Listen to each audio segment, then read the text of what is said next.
YouTube, je suis Sébastien et ma mère aime bien avoir des potagers, elle fait ce qu'elle veut, elle a le droit. J'ai trouvé ceci, je crois que c'était chez Super U, 50% de certitude, mais une grande surface classique, après les caisses où ils mettent toujours du bordel pour faire un peu plus de marge. Et il s'avère qu'au lieu de fabriquer tout le potager, on va assembler ça. Et ensuite, par contre, on leur fera des pieds pour les mettre en hauteur parce que ma mère va pas se mettre au ras du sol pour faire ça, ça n'a pas d'intérêt. Donc première étape, déballage, assemblage.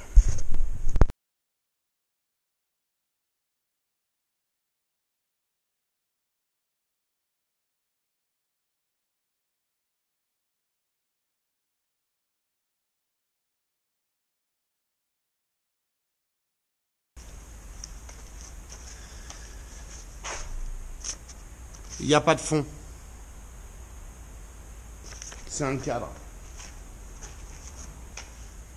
Bon, bah, je vais réfléchir. On va le plan de les assembler. Et par un échec, je pourrais les assembler, mais comme je veux faire un fond, je vais prendre de la planche de coffrage et ensuite on va faire un pied carrément en métal. Donc, on va y revenir dans quelques jours parce que tout ce que j'ai en planche de coffrage, c'est celle-là. Elle est fracassée, elle a fait du vrai coffrage et elle est de toute façon pas assez longue. Ils font 1 mètre par 60. 1 mètre par 60. Résultat, il me faudrait 3 bouts d'1 mètre et je les ai pas là. Donc, fin de l'histoire pour aujourd'hui. Donc voilà ce qu'on va construire. J'en ai fait un, j'en ai un deuxième, je vais vous le montrer au fur et à mesure. Vous pouvez le voir, c'est pas la super qualité en termes de précision, mais c'est pas grave. Hop, ça s'ouvre. J'ai mis les barres comme ça. Ils disent de les monter plus avant, mais je les ai mises plus loin, comme ça on peut lever plus haut. Hein, c'est le principe. C'est vissé ici et là, et pareil de l'autre côté. Derrière, il y a les charnières. Rien de très compliqué. Néanmoins, on va diverger de la notice, à savoir, on va pré-percer ces trous-là, parce que leur position les rend très chiants à visser avec la visseuse. Et le bois est trop dur pour le faire à la main, ou les vis sont pas assez bonnes. Et moi, j'ai mis au fond 3 planches de coffrage, de façon à faire un plancher. On mettra une bâche à l'intérieur pour étanchéifier et protéger le bois. Et ensuite la terre.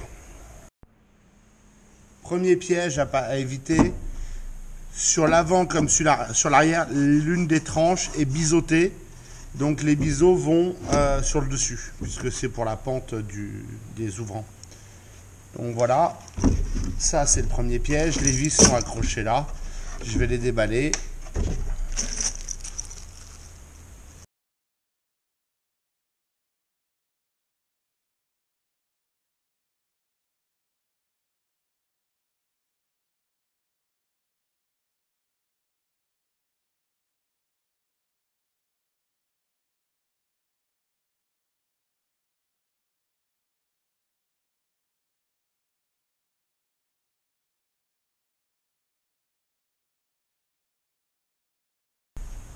Donc nous avons notre structure d'une qualité douteuse mais montée. Alors c'est là que nos chemins vont dévier un peu. Moi je mets ça en dessous. Donc c'est ce que je vais faire maintenant. Je vais les visser en dessous. Si vous ne mettez rien en dessous, vous pouvez avancer dans la vidéo jusqu'à la fixation des toits. Mais encore une fois, je vous recommande vraiment pas de le poser à plat parce que c'est pas carré. Hein. Et c'est pas solide. Et c'est pas du bois qui survivra longtemps. Dans mon cas, ça va être un peu plus pénible. Mais quand c'est trop facile, il n'y a pas de plaisir. Donc, je vais enlever les planches. Alors, normalement, je ne les aurais pas mises en dessous. Mais j'ai la table à souder, pas de masque de soudure pour faire le bordel. Tout est vissé en place. Donc, je me suis servi des planches comme support pour me faciliter un peu la vie. Le temps de le faire.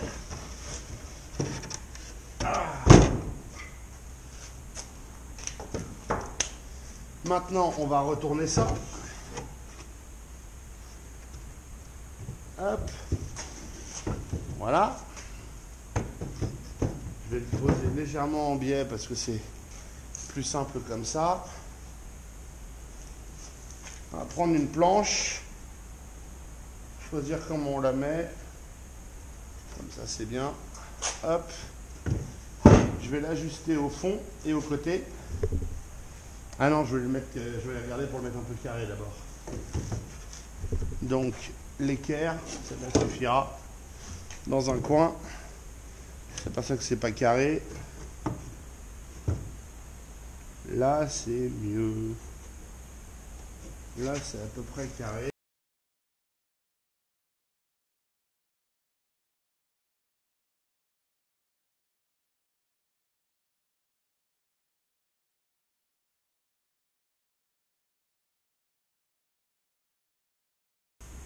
Maintenant que j'ai fait ça,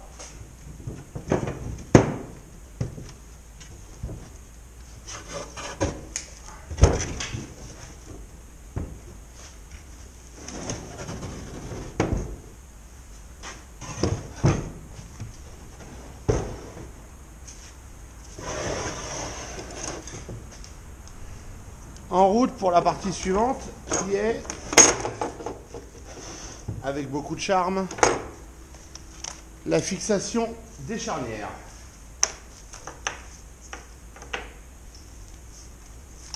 Oh mon pépé.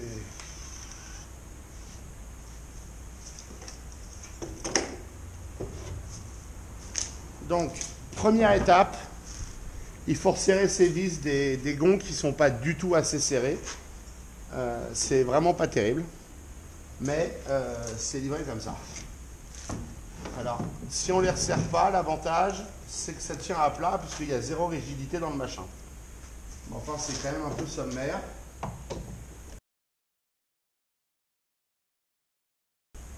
Donc, pour ce qui est de poser des gonds, chacun peut avoir une méthode. Je vais vous montrer la mienne. Il y en a sans doute des mieux, mais je n'ai pas trouvé mieux avec ces saloperies.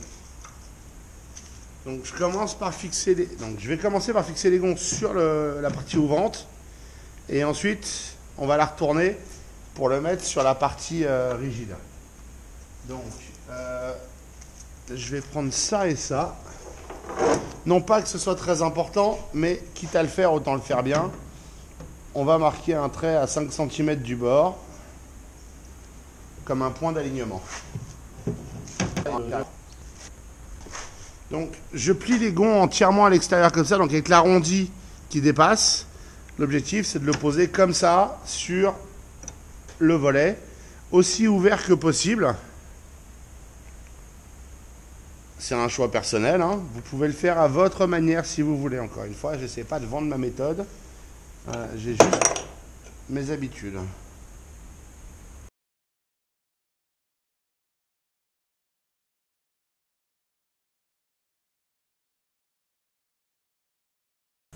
Voilà.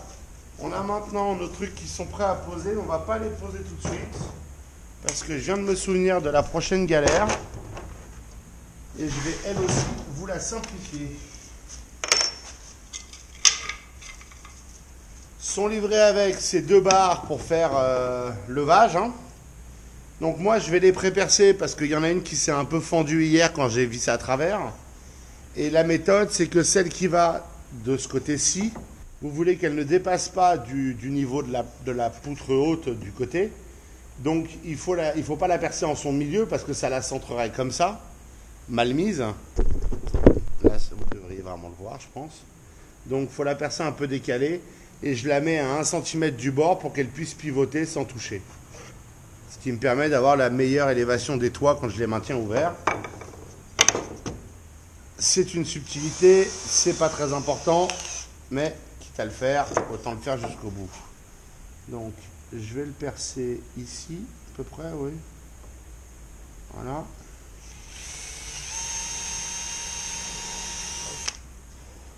Donc voilà où j'ai percé, vous voyez, c'est pas au centre.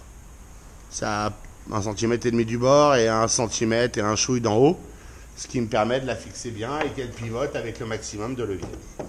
Et maintenant, on va faire pareil sur l'autre, de l'autre côté. Hop, je vais prendre les deux vis qui sont faites prévues pour, qui sont entièrement filetées. Il faut les serrer un peu, il ne faut pas trop les serrer. L'objectif, c'est qu'ils ne se barrent pas tout seuls dans la terre, et donc qu'ils n'y reposent pas. Quand ça se desserrera inévitablement avec le temps, vous pourrez très facilement le resserrer. Ça, c'est pas un souci. Voilà. Non, c'est trop loin. Là, c'est bien. Voilà. Si vous devez dépasser très légèrement la vis quand vous la prévissez, vous pouvez le pointer dans le bois, ce qui fait que ça ne bougera plus quand vous le vissez après. Voilà. Encore un chouille. Voilà. Vous voyez, comme ça, ils tiennent levé si je veux les lever. Pas de souci. Alors maintenant qu'on a fait ça, on va pouvoir fixer les toits. Donc on a mis les charnières dans ce sens-là. Donc maintenant, hop, on les retourne. Et on peut pivoter la charnière. Mettre la partie arrondie du gond de la charnière juste au-dessus de l'angle. Et comme ça, on surélève légèrement l'arrière, ce qui fait que ça descend en biseau. Et à mon sens, c'est la meilleure façon de démonter. Et la deuxième, pareil. Hop. J'essaie de les ajuster pour que ce soit à peu près au bord. Mais surtout qu'il y ait la place de mettre les deux, hein, qu'elles ne se touchent pas. Et maintenant, il faut les visser. De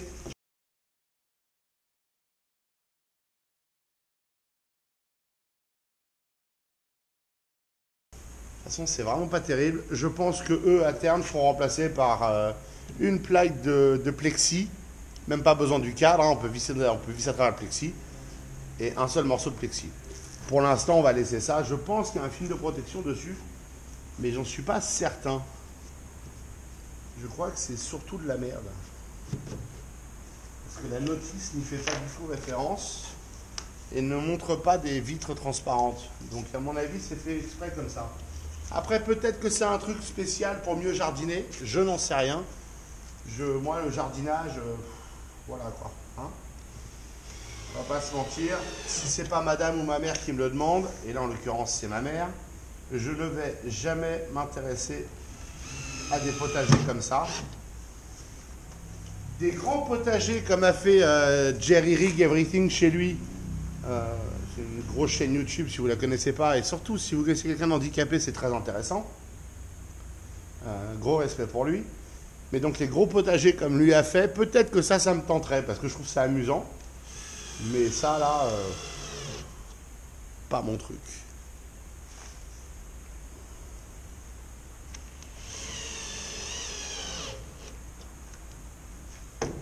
Et voilà, mission accomplie. C'était plus long que ce que j'aurais voulu, c'était moins drôle que je l'aurais voulu, mais je suis pas comique moi, je suis bricoleur. Et donc maintenant, quand on l'ouvre, ça, hop, on peut le caler ouvert. Et celui-là pareil. Alors vous pouvez prendre des mesures précises pour l'inciter à s'ajuster pareil. Hein. Moi, la précision de ces trucs-là, de toute façon, je sais qu'elle est modérée. Mais on a un potager et il y a même une étagère sur le côté pour pouvoir poser les outils grâce aux planches de coffrage. J'ai pris des planches de 3 mètres, j'en ai pris 3, je les ai coupées, ça m'a fait quelques chutes, mais c'est pas grave. Et donc il y a 1,30 m à peu près en tout, 1 mètre de potager et 30 cm pour poser 3 outils. La partie soudure est plutôt simple, j'ai coupé des tubes carrés de 30 par 30 et j'ai pris des cornières de 30 par 30. Et puis j'ai soudé ça pour faire des pieds qui vont 2 par potager. Et j'ai fait ça à la chaîne parce que c'était plus facile. En alignant ça à l'équerre, ça n'a pas besoin d'être parfait étant donné ce que ça va être. Mais j'ai essayé de faire ça bien. Et une fois que c'était tout en place, avec des serre-joints, je les tiens pour pouvoir les souder. Et je soude les angles suffisamment pour pouvoir les manipuler sans que ça bouge. Même si ça se déforme un peu avec la chaleur de la soudure. Et ensuite, j'ai fini la soudure un par un, recto verso des cornières. Tel que je l'ai fait, il y a 3 cornières et 4 pieds, donc sur le devant, il n'y a pas de cornière. C'était un choix autant que parce que j'avais des chutes de ces morceaux-là d'acier et que ça m'arrangeait de les utiliser comme ça. Donc c'est très simple à faire, honnêtement, n'importe quel poste à souder avec ou sans gaz, vous pouvez souder ça. Et ensuite, il m'a suffi de meuler tout ça pour enlever les traces de soudure là où j'allais souder par-dessus. Donc la partie plate derrière, là où les cornières venaient se rejoindre, et les tubes. Et une fois que c'était fait, il suffit de refaire de l'assemblage. J'ai pris la grande cornière qui est donc la longueur d'1 mètre. Et puis j'ai fixé les pieds, j'ai aligné ça à l'équerre, au serre-joint. Et ensuite, un chouille de soudure pour pas que ça bouge. Et c'était terminé. Et je pouvais finir de le souder debout, ce qui était quand même vachement plus confortable. Et je m'assurais comme ça que c'était plat, puisque c'était debout à plat sur le sol en béton. Quand je fais des soudures comme ça, j'aime bien les faire à la chaîne, comme ça je fais la même pièce plusieurs fois, c'est très pratique, ça permet d'être rodé au fur et à mesure. Résultat, on a des pieds qui ne soutiennent pas l'étagère, mais ça suffisait comme ça et ça tombait bien dans les longueurs d'acier que j'ai. Les potagers, je vais couper une bâche pour l'intérieur, ça évitera que ça pourrisse tout le bois immédiatement. Et si les couvercles lâchent, ce qui est très probable étant donné la qualité du bordel, j'achèterai une feuille de plexi que je couperai à la dimension ou en deux, les fixer aux charnières et on aura un couvercle tout aussi bien avec du plexi un peu épais qu'avec ce machin en bois. Voilà. Et il y en a deux. J'en ai bien fait deux. J'ai poncé les tubes, etc. pour que ce soit propre. Il n'y a plus qu'à les visser, c'est pour ça que j'ai percé les cornières. Mais je les visserai à l'arrivée chez ma mère. Là, ils sont en vacances. Et moi aussi. Pour à peu près 20 minutes avant de passer au projet suivant. Je vous remercie d'avoir suivi cette vidéo. J'espère qu'elle vous aura intéressé et vous aura été utile. Si c'est le cas, pensez à vous abonner et à la liker. Et puis, si vous avez des questions, des remarques, les commentaires sont là pour ça.